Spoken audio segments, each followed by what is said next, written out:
ನಮಸ್ಕಾರ ಸ್ನೇಹಿತರೆ, ನಾನು ರಮೇಶ್ ಎಸ್.ಎಲ್, ಇತಿಹಾಸ ಸಹಾಯಕ ಪ್ರಾಧ್ಯಾಪಕರು. ಈ ಅವಧಿನಲ್ಲಿ BA ಮೊದಲನೇ ಸೆಮಿಸ್ಟರ್ನ ಇತಿಹಾಸ ವಿಷಯದ ಭಾರತದ ಇತಿಹಾಸ ಕಂಚಿನ ಯುಗದಿಂದ 12ನೇ ಶತಮಾನದವರೆಗಿನ ಪತ್ರಿಕೆಯಲ್ಲಿ ಬರುವಂಥ ಒಂದು ಕಲ್ಪನೆಯಾದಂಥ ಸಂಗಮ ಸಾಹಿತ್ಯ, ಅದರ ಬಗ್ಗೆ ಒಂದಷ್ಟು ವಿಚಾರಗಳನ್ನು ತಮ್ಮೊಂದಿಗೆ ಹಂಚಿಕೊಳ್ಳಿಕ್ಕೆ ಪ್ರಯತ್ನ ಮಾಡ್ತೇನೆ ಸ್ನೇಹಿತರೆ.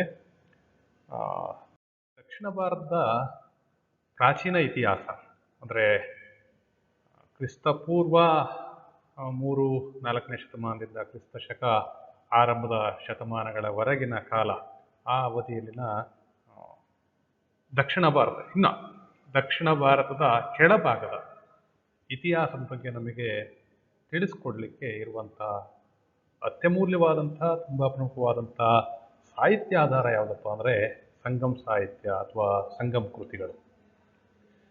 ಸಾಕಷ್ಟು ಸಂಗಮ ಕೃತಿಗಳು ನಮಗೆ ಆ ದಕ್ಷಿಣ ಭಾರತದ ಆಡಳಿತ ವ್ಯವಸ್ಥೆ ಅಥವಾ ರಾಜಕೀಯ, ಅಲ್ಲಿನ ಸಾಂಸ್ಕೃತಿಕ ಜೀವನ, ಅಲ್ಲಿನ ಸಾಮಾಜಿಕ ವ್ಯವಸ್ಥೆ, ಅಲ್ಲಿನ ಆರ್ಥಿಕ ವ್ಯವಸ್ಥೆ, ಅಲ್ಲಿನ ಧಾರ್ಮಿಕ ವ್ಯವಸ್ಥೆ, ಈ ಎಲ್ಲ ವಿಚಾರಗಳ ಬಗ್ಗೆ ನಮಗೆ ಅದ್ಭುತವಾದಂತಹ ಮಾಹಿತಿಯನ್ನು, ಆಧಾರವನ್ನು ಒದಗಿಸುತ್ತೆ. ಅದನ್ನು ಸಂಗಮ ಸಾಹಿತ್ಯ ಅಂತ ಕರಿತೀವಿ. ಯಾಕಪ್ಪ ಅಂದರೆ ಇಲ್ಲಿ ಸಂಗಮ್ ಅನ್ನುವಂಥ ಪದ, ಅದರ ಅರ್ಥ ಏನು ಅಂದರೆ ಅದು ಅಕಾಡೆಮಿ ಅಥವಾ ಅಸೆಂಬ್ಲಿ ಅನ್ನುವಂಥ ಅರ್ಥವನ್ನು ಸೂಚಿಸುತ್ತೆ. ಇಲ್ಲಿ ಸಂಗಮ್ ಅನ್ನುವಂಥದ್ದು ಒಂದು ತಮಿಳು ಭಾಷೆಯ ವಿದ್ವಾಂಸರ, ಸಾಹಿತಿಗಳ, ಕವಿಗಳ, ಕಾದಂಬರಿಕಾರರ, ನಾಟಕಕಾರರ ಒಂದು ಸಭೆ ಅಥವಾ ಒಂದು ಅಧಿವೇಶನ. ಸರಳವಾಗಿ ಹೇಳೋದಾದರೆ ಆ ಪ್ರಾಚೀನ ಕಾಲದ ತಮಿಳು ಭಾಷೆಯ ವಿದ್ವಾಂಸರುಗಳ ಸಭೆಯನ್ನೇ ಸಂಗಮ ಅಂತ ಕರೀಬೋದು. ನೂರಾರು ಜನ ವಿದ್ವಾಂಸರುಗಳು ಆ ಕಾಲದಲ್ಲಿ ಸಾಕಷ್ಟು ಸಾಹಿತ್ಯವನ್ನು ರಚಿಸಿದರೆ ಆ ಸಾಹಿತ್ಯವನ್ನೇ ನಾವು ಸಂಗಮ ಸಾಹಿತ್ಯ ಅಂತ ಕರಿತೀವಿ. ಆ ಕಾಲವನ್ನು ನಾವು ಸಂಗಮ್ ಏಜ್ ಅಥವಾ ಸಂಗಮ್ ಯುಗ ಅಂತೇಳಿ ಕರಿತೀವಿ. ಈ ಸಂಗಮ ಸಾಹಿತ್ಯ ರಚನೆಯಾದಂಥ ಕಾಲವನ್ನು ಸಂಗಮ ಯುಗ ಅಂತೇಳಿ ಕರಿತೀವಿ. ಕಾಲದ ಬಗ್ಗೆ, ಸಂಗಮ ಸಾಹಿತ್ಯ ಯಾವಾಗ ರಚನೆ ಆಯಿತು ಅನ್ನುವಂಥ ಕಾಲದ ಬಗ್ಗೆ ವಿದ್ವಾಂಸರುಗಳಲ್ಲಿ ಸಾಕಷ್ಟು ಭಿನ್ನಾಭಿಪ್ರಾಯ ಇದೆ.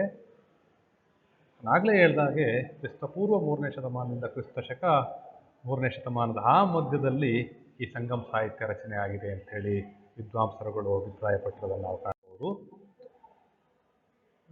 ಸ್ನೇಹಿತರೆ, ಆ ಸಂಗಮ ಸಾಹಿತ್ಯ ಅಥವಾ ಸಂಗಮ ಸಭೆಗಳು ನಡೀತು ಆ ಕಾಲದಲ್ಲಿ ರಚನೆ ಆದಂಥ ಸಾಹಿತ್ಯವನ್ನು ಸಂಗಮ ಸಾಹಿತ್ಯ ಅಂತ ಏನು ಕರಿತೀವಿ. ಪ್ರಮುಖವಾಗಿ ಮೂರು ಸಂಗಮ ಸಭೆಗಳು ಬೇರೆ ಬೇರೆ ಕಾಲದಲ್ಲಿ ನಡೆದಿರೋದನ್ನು ನಾವು ಕಾಣ್ಬೋದು. ಈ 3 ಸಂಗಮ ಸಭೆಗಳಿಗೆ ಮಧುರೈನ ಪಾಂಡ್ಯ ರಾಜಮನೆತನ ರಾಜಾಶ್ರಯವನ್ನು ಕೊಟ್ಟು ಅವರ ಆಶ್ರಯದಲ್ಲಿ ಈ 3 ಸಂಗಮ ಸಭೆಗಳು ನಡೆದಿರೋದನ್ನು ನಾವು ಕಾಣ್ಬೋದು. ಮೊದಲನೇ ಸಂಗಮ ಸಭೆ ಮಧುರೈನಲ್ಲಿ ನಡೀತು. ಅದರ ಅಧ್ಯಕ್ಷತೆಯನ್ನು ಅಗಸ್ತ್ಯ ಋಷಿ ವಹಿಸ್ಕೊಂಡಿದ್ರು ಅಂತೇಳಿ ಗುರುತಿಸ್ತಾರೆ ಸ್ನೇಹಿತರೆ. ಇನ್ನು ಮೊದಲನೇ ಸಂಗಮ ಸಭೆ ಏನು ಮಧುರೈನಲ್ಲಿ, ಹಳೆಯ ಮಧುರೈ ಅಲ್ಲಿ ನಡೀತು. ಆ ಹಳೆಯ ಮಧುರೆ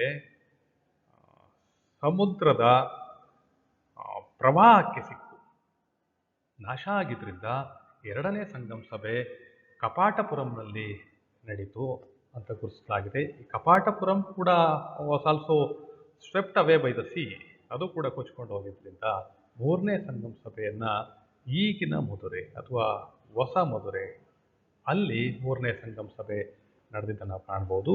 ಒಟ್ಟಾರೆಯಾಗಿ ಪಾಂಡ್ಯರ ರಾಜಾಶ್ರಯದಲ್ಲಿ ಈ 3 ಸಂಗಮ ಸಭೆಗಳು ನಡೆಯಿತು.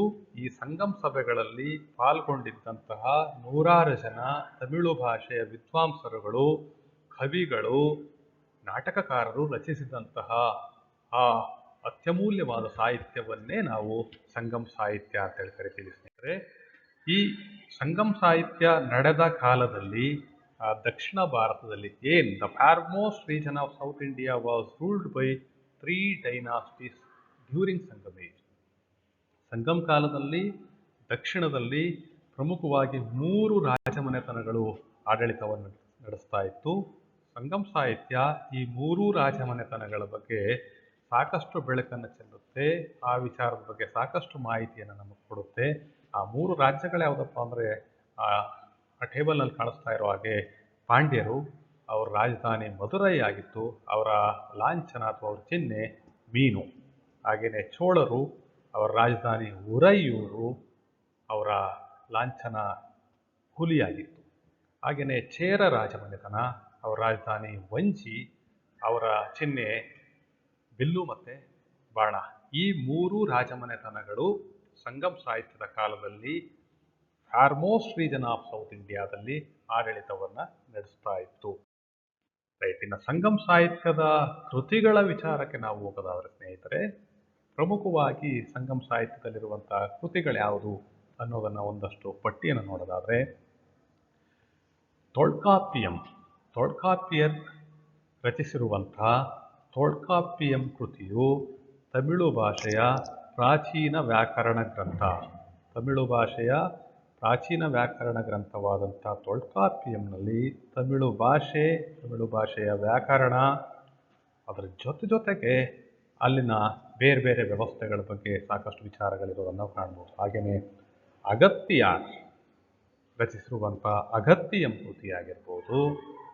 ಇನ್ನು ಮುಂದಕ್ಕೆ ನೋಡೋದಾದರೆ ಎತ್ತುತ್ತೊಗೈ, ಇದು 8 ಕವನ ಸಂಕಲನಗಳಿರುವಂಥ ಒಂದು ಸಂಗಮ್ ಸಾಹಿತ್ಯ ಎತ್ತುತ್ತೊಗೈ. ಅದರಲ್ಲಿ ಆ ಸಂಕಲನದಲ್ಲಿರುವಂತಹ ಬೇರೆ ಬೇರೆ ಕೃತಿಗಳು ಯಾವುದಪ್ಪ ಅಂದರೆ ಐನ್ ಗುರುನೂರು, ನರ್ರಿನೈ, ಅಗನಾನೂರು, ಪುರನಾನೂರು, ಕುರುಂತೊಗೈ, ಕತ್ತಿತ್ತೊಗೈ, ಹಾಗೆಯೇ ಪರಿಪಾದಲ್, ಪದಿರುಪಟ್ಟು. ಈ ಒಂದೊಂದು ಸಂಕಲನವೂ ಕೂಡ ಬೇರೆ ಬೇರೆ ವಿದ್ವಾಂಸರುಗಳಿಂದ, ಕವಿಗಳಿಂದ ರಚನೆಯಾಗಿರುವಂತಹ ಕೃತಿಗಳು. ಆ 8 ಕೃತಿಗಳ ಸಂಕಲನವನ್ನು ಎತ್ತುತ್ತೊಗೈ ಅಂತೇಳಿ ಒಟ್ಟಾರೆಯಾಗಿ ಕರಿತೀವಿ. ಹಾಗೆಯೇ ಪಟ್ಟುಪಾಟ್ಟು. ಇನ್ನು ಮತ್ತೊಂದು ಸಂಗಮ್ ಸಾಹಿತ್ಯದ ಪ್ರಮುಖವಾದಂಥ ವಿಚಾರ ಅಥವಾ ಕೃತಿ ಅಂದರೆ ಪಟ್ಟುಪಾಟ್ಟು. ಇದರಲ್ಲಿ 10 ಕೃತಿಗಳ ಸಂಗ್ರಹ ಇದು. ಪ್ರಮುಖವಾಗಿ ಮಧುರೈ ಕಂಚಿ, ಕುರಿಂಚಿಪಟ್ಟು, ಪತ್ತಿನ ಪಲ್ಲೈ, ಹೀಗೆ 10 ಕೃತಿಗಳಿರುವಂಥ ಸಂಗ್ರಹವನ್ನು ಪಟ್ಟುಪಾಟ್ಟು ಅಂತೇಳಿ ಕರಿತೀವಿ.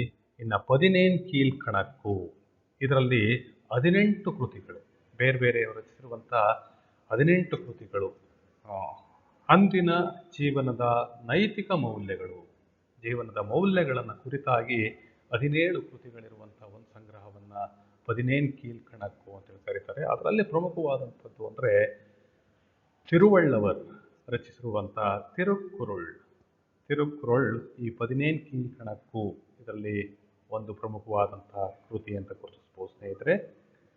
ಇನ್ನು ಸಂಗಮ್ ಸಾಹಿತ್ಯದ ಮತ್ತೊಂದು ಬಹಳ ಪ್ರಮುಖವಾದಂಥ ಕೃತಿಗಳು ಅಂದರೆ ತಮಿಳಿನ 2 ಮಹಾಕಾವ್ಯಗಳು ಅಂತೇನು ಗುರುತಿಸಿದ್ದೀವಿ, ಆ ಮಹಾಕಾವ್ಯಗಳ ಶಿಲಪ್ಪಾಧಿಕಾರಂ ಮತ್ತು ಮಣಿಮೇಗಲೈ. ಈ 2 ಸಂಗಮ್ ಸಾಹಿತ್ಯದ ಮತ್ತೊಂದು ಪ್ರಮುಖವಾದಂಥ ವಿಚಾರಗಳು.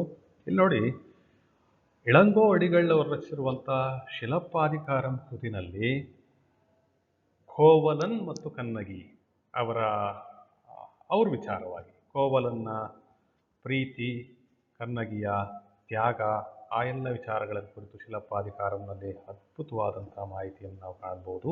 ಹಾಗೆಯೇ ಸತ್ತನಾರ್ ರಚಿಸಿರುವಂಥ ಮಣಿಮೇಗಲೈ ಕೃತಿನಲ್ಲಿ ಬೌದ್ಧ ಧರ್ಮದ ತತ್ವಗಳ ಬಗ್ಗೆ, ವಿಚಾರದ ಬಗ್ಗೆ ಸಾಕಷ್ಟು ಮಾಹಿತಿ ಇದೆ.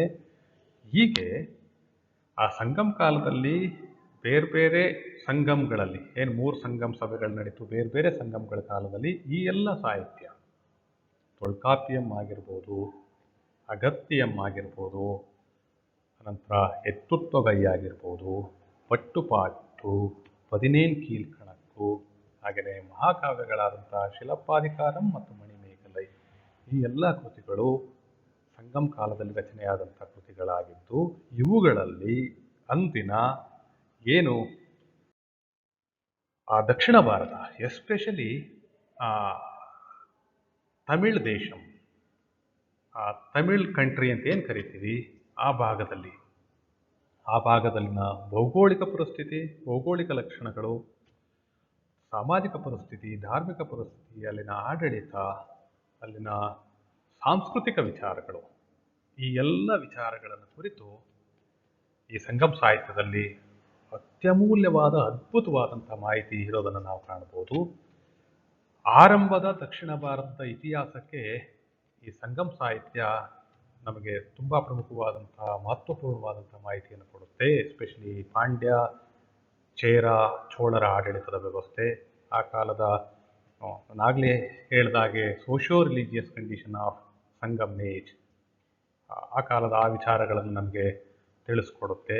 ಹೀಗೆ ಸಂಗಮ ಸಾಹಿತ್ಯವು ದಕ್ಷಿಣ ಭಾರತದ ಅರ್ಲಿಯೆಸ್ಟ್ ಅಥವಾ ಪ್ರಾಚೀನ ಇತಿಹಾಸದ ಬಗ್ಗೆ ತುಂಬ ಮಹತ್ವಪೂರ್ಣವಾದಂಥ ಬೆಳಕನ್ನು ಚೆಲ್ಲುವಂತಹ ಆಧಾರವನ್ನು ಸಂಗಮ ಸಾಹಿತ್ಯ ಒದಗಿಸುತ್ತೆ. ಧನ್ಯವಾದಗಳು ಸ್ನೇಹಿತರೆ.